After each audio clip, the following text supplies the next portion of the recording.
नमस्कार दोस्तों, YouTube channel super 7 से मैं मोहित वैष्णव आपका स्वागत करता हूं। दोस्तों, राजस्थान के इतिहास में हम आज जो टॉपिक पढ़ने जा रहे हैं उसका नाम है राजस्थान का एकीकरण। दोस्तों, एकीकरण से पहले हमने रियासती इतिहास पढ़ा, फिर दोस्तों हमने संधियां पढ़ी, 1857 का विद्रोह पढ़ा, किसान आंदोलन, प्रजामंडल आंदोलन और जनजातीय आंदोलन कंप्लीट किया। दोस्तों, जो हमने अंतिम टॉपिक पढ़ा था उसका नाम था प्रजामंडल आंदोलन। और दोस्तों, प्रजामंडल आंदोलन में हमने देखा था कि रियासतों ने लोगों का दबाने का प्रयास किया, क्योंकि उन्होंने देखा कि प्रजामंडल से जिस प्रकार वो जुड़ेंगे तो रियासतों के लिए खतरा है। इसके साथ में दोस्तों हमने देखा कि उत्तरदायी सरकारों की स्थापना होना शुरू हो गई थी। साथ में दोस्तों हुआ क्या, भारत इस समय आजाद हो गया। तो दोस्तों ब्रिटिश भारत में आंदोलन चलाने का नेतृत्व कर रहा था कांग्रेस। तो कांग्रेस को ये तो था कि ब्रिटिश भारत के जो भी प्रांत हैं वो भारत में मिल जाएंगे, परंतु दोस्तों उसी समय मुस्लिम लीग बनती है। और दोस्तों मुस्लिम लीग वैसे तो 1906 में बन जाती है, परंतु दोस्तों दो संप्रभु राज्यों की मांग हो जाती है, जिसमें दोस्तों पाकिस्तान अलग बनता है, भारत अलग बनता है। तो इस प्रकार के दोस्तों कुछ घटनाएं मिलती है हमें आज़ादी के समय, जिसमें 15 अगस्त 1947 को भारत आज़ाद होता है और साथ में दोस्तों पाकिस्तान भी आज़ाद होता है। दोस्तों देखा जाए तो पाकिस्तान में भी रियासतें थी और बहुत बड़ी बड़ी रियासतें थी, जैसे सिंध हुआ, पंजाब हुआ। पंजाब के दोस्तों दो टुकड़े हुए थे। पश्चिमी पंजाब जो था वो पाकिस्तान के पास चला गया और पूरी पंजाब भारत के पास रहा। साथ में दोस्तों बंगाल बंगाल के भी दो टुकड़े हुए, जिसमें दोस्तों पश्चिमी बंगाल है वो अपने पास रहा और जो पूरी बंगाल है वो पाकिस्तान के पास चला गया। अब दोस्तों पढ़ने जा रहे हैं हम राजस्थान का एकीकरण। एकीकरण दोस्तों राजस्थान के स्तर पर ही नहीं, भारत के स्तर पर हुआ था, जिसमें 565 रियासतें मानी जाती है। इसमें से दोस्तों 562 साइन करने के लिए तैयार हो गई, भारत में मिलने के लिए तैयार हो गई, परंतु दोस्तों तीन रियासतें, जिसमें जूनागढ़ हुआ, हैदराबाद हुआ और दोस्तों जम्मू कश्मीर हुआ। इनका भी मुद्दा बहुत बड़ा बनता है दोस्तों, किस प्रकार वो भारत में विलय होते हैं। हम दोस्तों पढ़ने जा रहे हैं राजस्थान का एकीकरण। समस्या दोस्तों वही थी कि जो रियासतों के राजा थे वो अपने आप को स्वतंत्र रखना चाहते थे, जबकि दोस्तों उनके पास चॉइस रखी गई थी कि या तो वो भारत में मिल जाए या वह पाकिस्तान में मिल जाए या स्वतंत्र रह जाए। पर दोस्तों अगर स्वतंत्र ही रखना होता तो भारत इतना स्ट्रगल क्यों करता, इतने आंदोलन क्यों चलाता, इतना संघर्ष क्यों करता। अगर दोस्तों स्वतंत्र ही रहना होता राजाओं को तो भारत के लिए आज़ादी के क्या मतलब रह गया था। जब सब स्वतंत्र रहेंगे तो भारत का मतलब क्या रहा। तो इसके लिए दोस्तों एकीकरण करना जरूरी था। और दोस्तों देखा जाए तो पाकिस्तान में भी कम नहीं थे मिलने वाले रियासतों के राजा। तो दोस्तों रियासतों के राजा पाकिस्तान में मिलना चाहते थे। इसके लिए दोस्तों हम देखेंगे कि जब राजस्थान का एकीकरण है उसी में जोधपुर के राजा हैं दोस्तों हनुमंत सिंह, वो पाकिस्तान में मिलने की कोशिश भी करते हैं। इस प्रकार का रहता है। दोस्तों देखेंगे कि किस राजा ने काला दिवस बनाया जब एकीकरण हो गया राजस्थान का, किस राजा ने ये कहा कि मैं अपने डेथ वारंट पर साइन कर रहा हूँ या हस्ताक्षर कर रहा हूँ। ये सब कुछ देखेंगे दोस्तों राजस्थान के एकीकरण में। शुरू करते हैं दोस्तों राजस्थान का एकीकरण। जिस प्रकार दोस्तों हम देखते हैं 19 रियासतें थी, 3 ठिकाने थे, एक कमिश्नरी प्रांत था राजस्थान। तो दोस्तों वो देखेंगे। इसके साथ में दोस्तों कुछ समितियों के नाम आते हैं, जैसे शंकर देव राय समिति, फजल अली जो उनके नेतृत्व में जो राज्य पुनर्गठन आयोग बना वो पढ़ना है। इसके साथ में दोस्तों सत्यनारायण राव समिति, ये दोस्तों सबसे इंपॉर्टेंट समिति आएगी। और दोस्तों इसी के आधार पर हमारी राजधानी, शिक्षा विभाग, खनन विभाग, ये सब कुछ कहाँ कहाँ अरेंज किए गए वो देखना है। पहले दोस्तों चलते हैं रियासतें। रियासतें कितनी थी, तो सबसे पहले दोस्तों यही क्वेश्चन बनता है कितनी रियासतें थी। तो दोस्तों 19 रियासतें थी। कितनी रियासतें थी, 19 रियासतें थी एकीकरण के समय। अब दोस्तों इन्हीं में से देखते हैं सबसे पुरानी रियासत। दोस्तों हम रियासती इतिहास पढ़ के आए तो उसमें सबसे पुरानी रियासत थी वो हमारी थी मेवाड़। मेवाड़। साथ में दोस्तों सबसे बड़ी में दोस्तों दो आयाम है। सबसे बड़ी और सबसे बड़ी दोस्तों जनसंख्या में कौन सी है, तो जनसंख्या में है हमारा अजमेर, सॉरी दोस्तों जयपुर। जनसंख्या में सबसे बड़ा कौन सा है, जयपुर। और दोस्तों सबसे बड़ा या सबसे बड़ी जो क्षेत्रफल में थी, सबसे बड़ी जो क्षेत्रफल में थी वो थी जोधपुर। ये दोस्तों जो मिलता है हमें कि सबसे बड़ी रियासत, सबसे पुरानी रियासत और सबसे बड़ी जनसंख्या की दृष्टि से कौन सी रियासत थी उनके बारे में। सबसे नई रियासत, तो दोस्तों सबसे नई रियासत थी वो मदन सिंह झाला के समय बनी थी और उसका नाम था झालावाड़। ये दोस्तों 1838 में बनती है। 1838 में दोस्तों ये संधि भी होती है इनकी। ठीक है दोस्तों, इसके साथ में दोस्तों सबसे छोटी रियासत वो कौन सी थी वो भी देख लेते हैं। सबसे छोटी रियासत थी वो थी दोस्तों शाहपुरा। ये सबसे छोटी रियासत थी। इसके साथ में चलते हैं दोस्तों, तीन थे ठिकाने। ठिकाने ठिकाने कितने थे दोस्तों, तीन। लावा, कुशलगढ़ और नीमराना। ये दोस्तों तीन ठिकाने थे। दोस्तों एक था हमारा कमिश्नरी प्रांत और वो था हमारा अजमेर। चीफ कमिश्नरी प्रांत था दोस्तों अभी दोस्तों मैं 4 कमिश्नरी प्रांतों के नाम लिखूंगा, उनमें से एक था अजमेर, जो राजस्थान में था उसका नाम था अजमेर। इसके अलावा 3 और कौन से थे, तो दोस्तों उनके नाम भी जान लीजिएगा। एक तो था कुर्ग,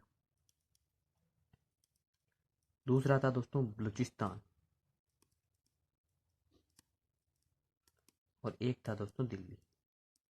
ये 4 जो थे वो थे दोस्तों कमिश्नरी प्रांत, जो अंग्रेजों के समय दोस्तों डायरेक्ट इन पे अंग्रेज ही रहते थे। यहाँ पर उनका रेजिडेंसिया बनाई गई थी दोस्तों। रेजिडेंसिया वैसे रियासतों में मिलेगी, परंतु यहाँ पर भी बड़ी रेजिडेंसी थी जिनके अधीन सारी रेजिडेंसियों को रखा जाता था। ये हुए दोस्तों हमारे जो बेसिक मिलते हैं। इसके साथ में दोस्तों चलते हैं कितना समय लगा उसके बारे में। तो दोस्तों 8 वर्ष 7 माह और 14 दिन लगे थे हमारे एकीकरण में। कितने कितने समय लगा था? 8 वर्ष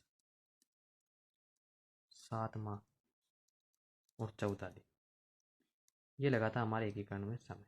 दोस्तों अभी देखेंगे हम 7 चरण। चरण कितने थे वो भी देख लेते हैं। तो चरण कितने रखे गए थे? 7 चरण। 7 चरण।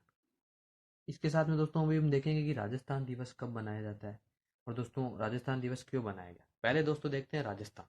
राजस्थान खुद दोस्तों, राजस्थान भी श्रेणी में था, और राजस्थान जिस श्रेणी में था उस श्रेणी का नाम था बी श्रेणी। बी श्रेणी। तो दोस्तों ए श्रेणी में कौन था? तो ए श्रेणी में रखे जाते थे ब्रिटिश प्रांत।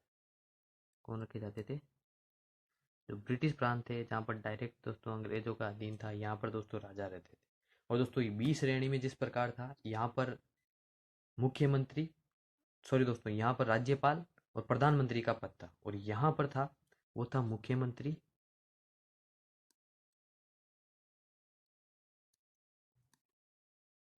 मुख्यमंत्री और राज्यपाल। और दोस्तों यहाँ जो बी श्रेणी में था, वहाँ पर राज्यपाल की जगह था राज प्रमुख। पहले मैंने दोस्तों गलत बोल दिया था, राज प्रमुख था यहाँ पर। और जो मुख्यमंत्री की जगह था वहाँ वो पद था प्रधानमंत्री। ये दोस्तों इस प्रकार कुछ बटे हुए थे।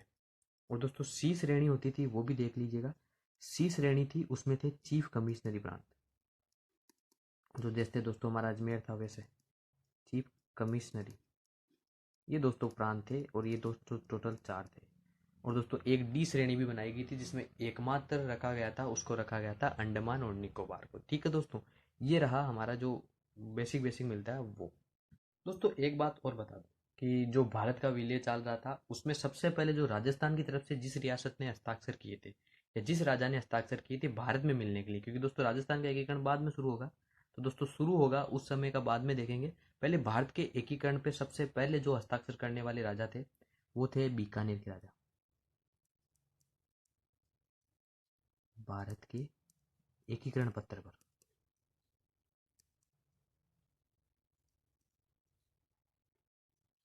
सर्वप्रथम हस्ताक्षर, ये सर्वप्रथम हस्ताक्षर करने वाले राजा कौन थे? ये थे बीकानेर के राजा शार्दुल सिंह। शार्दुल सिंह जो गंगा सिंह के बाद में दोस्तों राजा बने थे। ठीक है दोस्तों, ये हुआ बीकानेर। तो ये रहे दोस्तों हमारे जो भी पॉइंट मिलते हैं उनके बारे में। अब चलते हैं दोस्तों एकीकरण के चरण, उसके साथ में दोस्तों जो 7 चरण हैं उनके नाम, उसमें कौन कौन सी रियासतें कब कब शामिल हुई वो। ठीक है दोस्तों, शुरू करते हैं चरण। शुरू करते हैं दोस्तों, चरण 7 हैं हमारे, उसमें पहला चरण। पहला चरण, और दोस्तों पहले चरण में नाम क्या है उसका, जो चरण था उसका वो जानना जरूरी है। और दोस्तों उद्घाटन करता, इसके अलावा राजधानी क्या रही वो जानते हैं। तो दोस्तों पहले चरण का नाम रहा मत्स्य संघ। मत्स्य संघ कब शुरू हुआ? तो दोस्तों दिनांक थी 18 मार्च 1948 को ये दोस्तों शुरू हुआ। अब दोस्तों इसके उद्घाटन करता कौन? तो वो है वीएन गाडगिल। वीएन गाडगिल, ये भी दोस्तों पूछे जाते हैं कि उद्घाटन करता कौन था। वीएन गाडगिल। और दोस्तों इन्होंने उद्घाटन किया कहाँ? तो दोस्तों भरतपुर का जो लोहागढ़ है वहाँ पर दोस्तों इसका उद्घाटन होता है। और दोस्तों इसमें जो रियासतें जुड़ी वो कौन कौन सी थी? तो दोस्तों इसमें जो रियासतें जुड़ी उनका नाम है अलवर, भरतपुर, धौलपुर और करौली। ये दोस्तों जुड़ी थी 4 रियासतें। इसके साथ में दोस्तों एक ठिकाना जुड़ा था जिसका नाम था नीमरा। ये दोस्तों 4 रियासतें जुड़ी और ये ठिकाना जुड़ा नीमराना। अब दोस्तों मत्स्य संघ के बारे में और जानते हैं।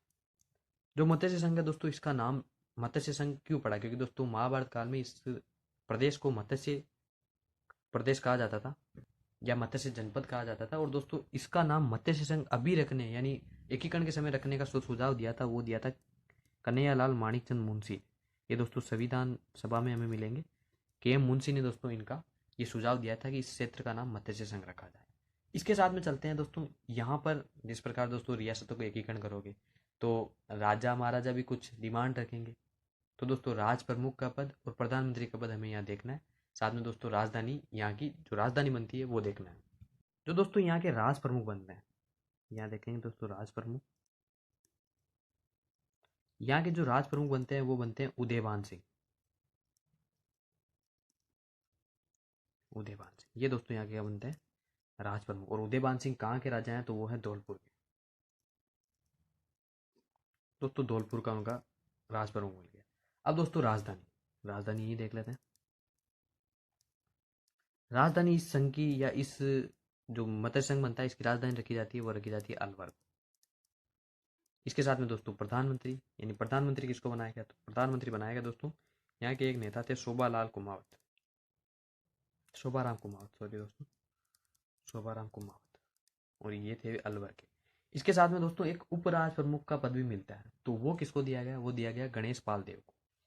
उपराज प्रमुख यही लिख देते हैं दोस्तों, उपराज प्रमुख। ये दोस्तों उपराज प्रमुख के 3 पद मिलेंगे हमें, 3 जने मिलेंगे, तो वही देखेंगे।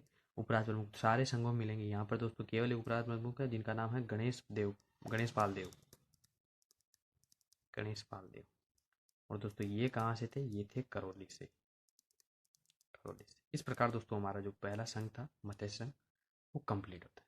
दोस्तों दूसरे संघ पे चलते हैं। और दूसरे का जो नाम मिलता है, पहले कौन सा, दूसरा, जो दूसरे का राज मिलता है वो मिलता है दोस्तों पूर्व राजस्थान। क्या नाम मिलता है, पूर्व राजस्थान। अब दोस्तों यहाँ कौन कौन से जुड़े, तो दोस्तों यहाँ पर बहुत बड़ा है, जो रियासतें हैं 9 रियासतें लगभग यहाँ पर मिलेगी। इसके साथ में दोस्तों इसका जो डेट मिलता है वो कौन सा है, तो दोस्तों 18 से 5, सॉरी दोस्तों 7 दिन जोड़ते हैं तो 25 मार्च की डेट आती है। 25 मार्च 1948 को इसका दोस्तों दूसरा चरण शुरू हुआ। और दोस्तों इसमें भी उद्घाटन करता है वो है V N Gadgil, V N Gadgil.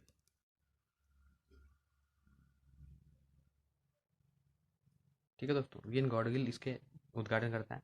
साथ में दोस्तों देखते हैं यहाँ पर कौन कौन सी रियासतें जुड़ी, तो दोस्तों डूंगरपुर, डूंगरपुर, बांसवाड़ा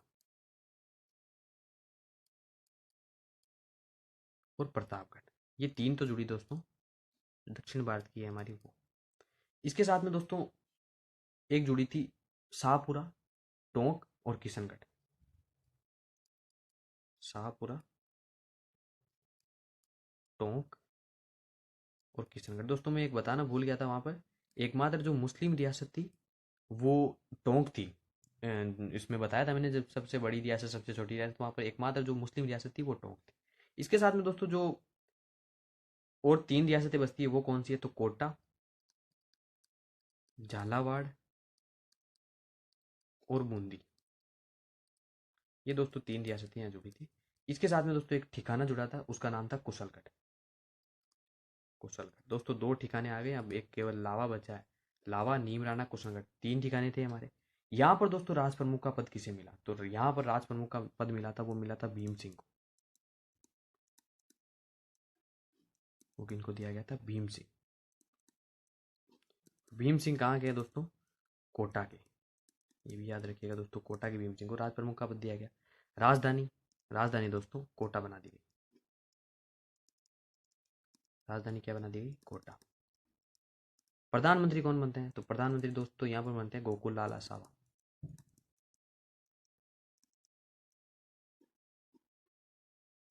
और ये दोस्तों शाहपुरा के हैं, शाहपुरा। और साथ में दोस्तों यहाँ पर उपराज प्रमुख को किसको बनाया गया, तो वो बनाया गया बहादुर सिंह को, उपराज प्रमुख। और दोस्तों ये किसको बनाया गया, बहादुर सिंह। और बहादुर सिंह कहाँ के दोस्तों, बूंदी के। ये दोस्तों यहाँ पर उपराज प्रमुख के पद तक हुए। इसके बाद में चलते हैं दोस्तों हमारा तीसरा, जिसका नाम है संयुक्त राजस्थान, उसमें चलते हैं। तीसरा चरण है दोस्तों संयुक्त राजस्थान। संयुक्त राजस्थान दोस्तों यहाँ देखते हैं डेट कौन सी मिलती है। तो यहाँ पर दोस्तों 18 मार्च से एक महीना जोड़ेंगे तो दोस्तों आता है 18 अप्रैल। 18 अप्रैल 1948 को दोस्तों ये जो डेट मिलती है वो है। इसके साथ में दोस्तों यहाँ पर उद्घाटन करता कौन है? तो दोस्तों 18 अप्रैल 1948 आ गया है। यहाँ पर उद्घाटन करता आते हैं, वो आते हैं जवाहरलाल नेहरू। कौन है दोस्तों? जवाहरलाल नेहरू। इसके साथ में दोस्तों यहाँ पर जो मिलने वाली रियासत है वो रियासत है हमारी मेवाड़। मेवाड़।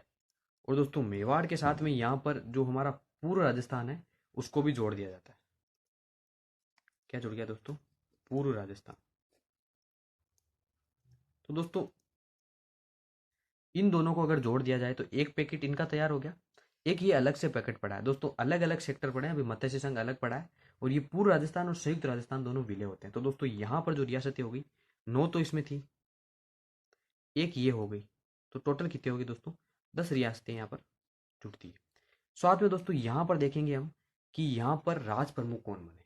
तो दोस्तों यहाँ पर राज प्रमुख बने और वो बने भूपाल सिंह।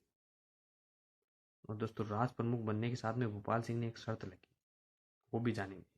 कौन है दोस्तों? भूपाल सिंह।